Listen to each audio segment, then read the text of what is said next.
ये thyroid gland जो है ना, ये इतनी आजकल इसकी बीमारियां आम हो चुकी हैं कि मैंने सोचा कि कुछ थोड़ी सी वीडियोस जो है इस पे भी आप लोगों को दे दी जाएं, क्योंकि इस पे भी अवेयरनेस होना बहुत ज़रूरी है। बहुत से लोग जो है इसके मसाइल का शिकार हैं थायराइड ग्लैंड के, लेकिन वो नहीं जानते कि जो है वो एक्चुअल उनका प्रॉब्लम क्या है। जब इस थायराइड ग्लैंड जो है वो आपका एक बहुत ही इंपॉर्टेंट गदूद है, जो कि डिफरेंट हार्मोन्स रिलीज करता है, और वो डेली बेसिस पे ये डिसाइड करते हैं कि जो है बॉडी के डिफरेंट जो सिस्टम्स हैं वो किस तरह चलेंगे।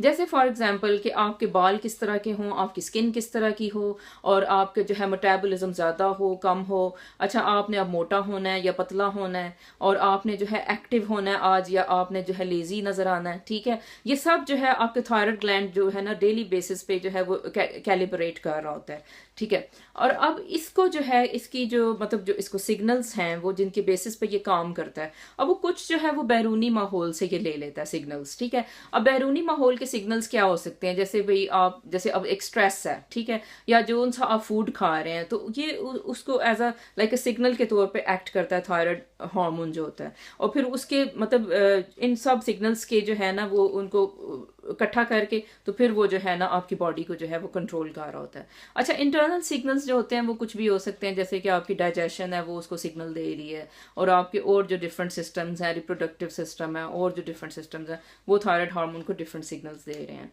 तो यानी ये दोनों सिग्नल्स को लेकर तो ये थायराइड ग्लैंड जो है ये चल रहा होता है।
अच्छा भैया, जब हाइपरथायरॉयडिज्म होता है या जब ये जो हार्मोन है बहुत ज़्यादा मिकदार में आपके अंदर मौजूद होता है, तो ये ज़ाहिर है एक बीमारी है। तो इसमें क्या होने लगता है कि इसमें भी जो है कुछ मिलती जुलती हाइपोथायरॉयडिज्म से बातें होंगी, लेकिन उससे बिल्कुल बरअक्स कुछ बातें होंगी। ठीक है, तो सबसे पहले जो बरअक्स चीज़ें हैं वो देख लेते हैं।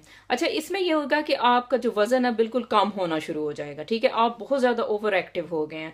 ठीक है, और आपके जो हाथ हैं उनमें पसीना आ जाता है, स्किन जो है वो ग्रीसी सी रहती है।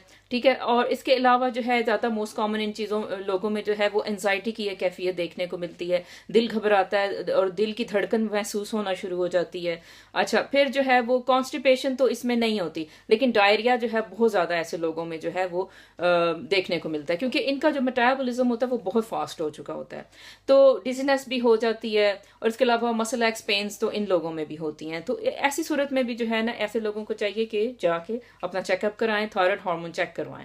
जिन्होंने एकदम से वेट कम कर लिया, ठीक है, पहले जैसे पहले हेल्दी से थे, मोटे थे अब बिल्कुल पतले दुबले हो गए। ठीक है, और दूसरे नंबर पे जो है इन्होंने जो है वो मतलब एक घबराहट की सी कैफियत में रहते हैं और डायरिया होने लगा जिसकी कोई वजह समझ नहीं आ रही। ठीक है, तो इन सारी सूरतों में चाहिए कि ये जो है जाके अपना थायराइड हार्मोन चेक करवाएं। जी व्यूअर्स, अब आप लोग ये सोच रहे होंगे कि थायराइड हार्मोन हम कैसे टेस्ट करवाएं।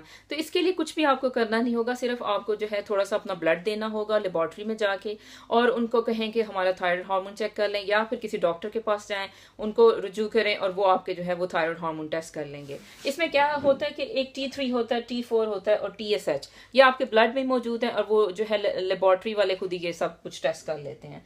तो ये सब चेक होगा, उसके बाद जो है इसकी बेसिस पे डिसाइड होगा कि आपका थायराइड हार्मोन जो है वो ठीक है, या वो ज़्यादा की साइड पे है, या वो कम की साइड पे है।